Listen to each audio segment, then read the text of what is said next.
فجر کی نماز کے بعد غیبی مدد کی تسبیح، جس نے بھی یہ تسبیح پڑھی غیب سے اس کو اللہ کی مدد حاصل ہوئی۔ بسم اللہ الرحمن الرحیم۔ محترم ناظرین، یہ وظیفہ جو آپ دیکھ رہے ہیں یہ اتنا خاص وظیفہ ہے کہ آپ کو فوری اگر بڑی رقم چاہیے، مثال کے طور پر آپ کو 50 یا 50 لاکھ سے زیادہ کی فوری ضرورت پڑ گئی ہے تو یہ وظیفہ آپ پڑھ لینا، اور ایسا وظیفہ ہے کہ صبح آپ پڑھ لو تو شام تک پیسوں کا بندوبست ہو جاتا ہے، شام کو رات کو پڑھ لو تو صبح تک پیسوں کا بندوبست لازمی ہو جاتا ہے۔ یوں تو قرآن پاک کی ہر سورت اپنے اندر فضیلت اور بلند درجہ رکھتی ہے، لیکن اللہ تعالیٰ کی یہ سورت بہت ہی زیادہ بابرکت اور فضیلت والی ہے۔ یہ سورت پڑھنے سے آپ کے تمام مسائل حل ہو جاتے ہیں، وہ مسائل رزق کے ہوں، قرض کے ہوں یا مرض کے ہوں، تنگ دستی کے ہوں، غربت کے ہوں، ہر چیز سے نجات کے لیے بہت مفید ہے۔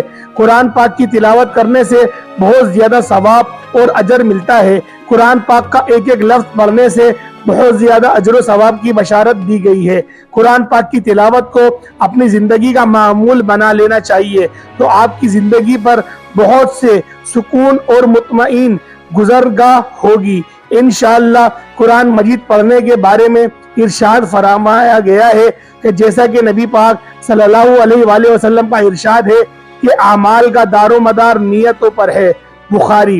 چنانچہ تلاوت قرآن میں نہایت واردہ، اگر خالصتاً فہم قرآن اور طلب ہدایت اور اللہ تعالیٰ کی خوشنودی کا حصول ہے تو پھر یہ عمل یقیناً بہت باعث اجر اور بہت باعث ثواب اور بہت باعث ضرورت ہوگا۔ قرآن مجید اللہ کی وہ آخری اور مسترد ترین کتاب ہے جسے دین کے معاملے میں انسانیت کی ہدایت کے لیے محمد رسول اللہ صلی اللہ علیہ وآلہ وسلم پر نازل کیا گیا۔ اس کتاب ہدایت سے استفادہ انسان تبھی کر سکتا ہے جب وہ اسے پڑھے گا، اس کی تلاوت اور اس کا مطالعہ کرے گا۔ چنانچہ یہ بات تو ایک مسلمہ حقیقت ہے کہ تلاوت قرآن دین میں ایک نہایت ہی پسندیدہ اور مطلوب عمل ہے۔ تلاوت قرآن کی فضیلت احادیث کی روشنی میں حضرت ابو امامہ رضی اللہ تعالی عنہما بیان کرتے ہیں کہ میں نے رسول اللہ صلی اللہ علیہ وآلہ وسلم کو فرماتے ہوئے سنا کہ قرآن کثرت سے پڑھا کرو، اس لیے کہ قیامت والے دن یہ اپنے پڑھنے والے ساتھیوں کے لیے سفارش بن کر آئے گی۔ مسلم شریف۔ حضرت عمر بن خطاب رضی اللہ تعالی عنہما سے روایت ہے کہ نبی کریم صلی اللہ علیہ وآلہ وسلم نے فرمایا، اللہ تعالیٰ اس کتاب قرآن مجید کی وجہ سے بہت سے لوگوں کو سرفراز فرمائے گا اور اسی کی وجہ سے دوسروں کو ذلیل کر دے گا۔ مسلم۔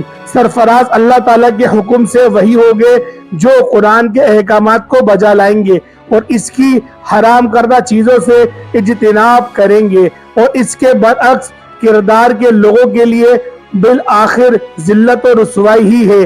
قرآن کو جو لوگ مطلوبہ یعنی کہ مضبطہ طور سے تھام لیتے ہیں تو اللہ تعالیٰ کو بلند کر دیتا ہے، وہ دنیا میں بھی عزت حاصل کرتا ہے اور آخرت میں جنت میں داخل ہوگا۔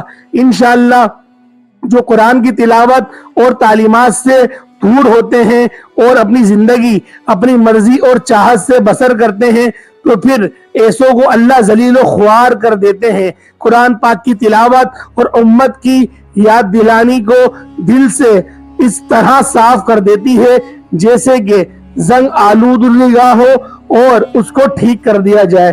تو جو شخص قرآن پاک کی تلاوت میں اتنا مشغول ہو کہ کوئی دانہ مانگ سکے تو خداوند تعالیٰ اس کو مانگنے والوں سے زیادہ دیتا ہے۔ محترم ناظرین، یہ اتنا آزمودہ وظیفہ ہے، یہ اتنا خاص وظیفہ ہے کہ کہاں سے پیسہ آتا ہے بندے کی خود سمجھ میں ہی نہیں آتا کہ یہ دولت، یہ پیسہ، یہ غیبی مدد کہاں سے آ گئی۔ میرے دوستوں، بھائیوں، میری بہنوں، میرے بزرگوں، آپ لوگوں کے لیے آج جو آپ لوگوں سے میں نے کمنٹ میں آپ لوگوں کو پڑھا تو میرے بھائیوں، آپ کی پریشانی کے بہت سارے راز مجھ پر آشکار ہوئے، جس کے اندر ایک چیز بہت زیادہ کامن تھی، جو کامن بات تھی وہ یہی تھی، پیسوں کا مسئلہ، کاروبار نہ ہونا اور اولاد کا نافرمان ہونا۔ تو لہٰذا بہت سارے کمنٹ اس طرح کے بھی آئے ہوئے تھے کہ میرے ہاں اولاد نہیں ہو رہی،